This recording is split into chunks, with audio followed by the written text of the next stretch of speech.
জানা যায় 14 বছর বনবাসে লক্ষণ একদিনও ঘুমায়নি। ভগবান শ্রী রামচন্দ্র সম্পর্কে কিছু অজানা তথ্য। রাম হিন্দু ধর্মের অন্যতম দেবতা। শ্রী রামচন্দ্র হলেন বিষ্ণুর সপ্তম অবতার। পাশাপাশি অন্যতম অবতার হিসেবে কৃষ্ণের সঙ্গে রামকে বিবেচনা করা হয়। 2. রাম হিন্দু মহাকাব্য রামায়ণের কেন্দ্রীয় ব্যক্তিত্ব। পৃথিবীতে তার অবতার, আদর্শ ও মহত্বের সঙ্গে সংযুক্ত ঘটনাগুলি মূলত বিবরণ রয়েছে রামায়ণে। তার জীবনকে কেন্দ্র করে রচিত ধর্মীয় গ্রন্থগুলি দক্ষিণ এবং দক্ষিণ পূর্ব এশিয়ার সংস্কৃতিতে একটি গঠনমূলক উপাদান হয়ে দাঁড়িয়েছে।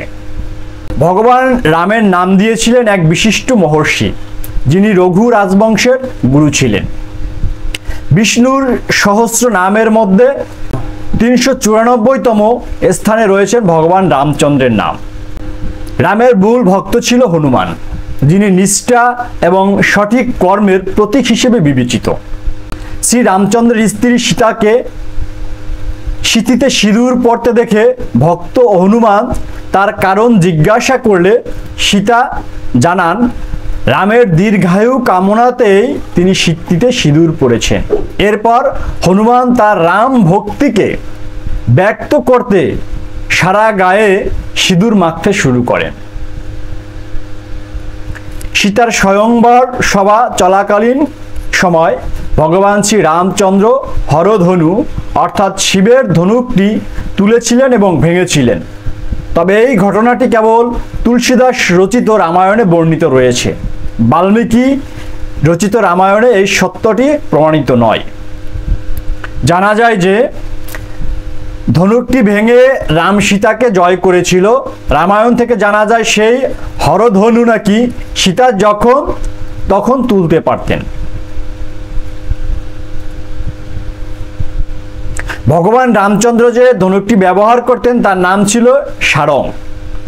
এই ধনুক এতটাই শক্তিশালী ছিল যে এটি একটি সম্পূর্ণ সেনাবাহিনীকে নিঃশেষ করে দেওয়ার মতো ক্ষমতা রাখত। রামায়ণ অনুযায়ী মন্থরা ছিলেন কৈকেয়ীর দাসী। তার পিঠে একটি কুচ ছিল। শৈশবে ভগবান রাম একবার খেলতে খেলতে খেলনা দিয়ে মন্থরার কুচে আঘাত করেছিল। সেই থেকেই মন্থরা রামকে অপছন্দ করতেন এবং প্রতিশোধ পরায়ণ হয়ে প্রতিশোধ স্পৃহায় তিনি সর্বক্ষণ জ্বলতেন।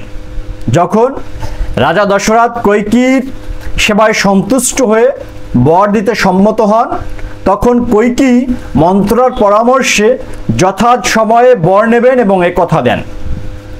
দশরথ জ্যেষ্ঠ পুত্র রামের রাজ্যাভিষেক করার মনস্থির করলে মন্থরার পরামর্শে কৈকেয়ী বর দুটি চেয়ে নেন।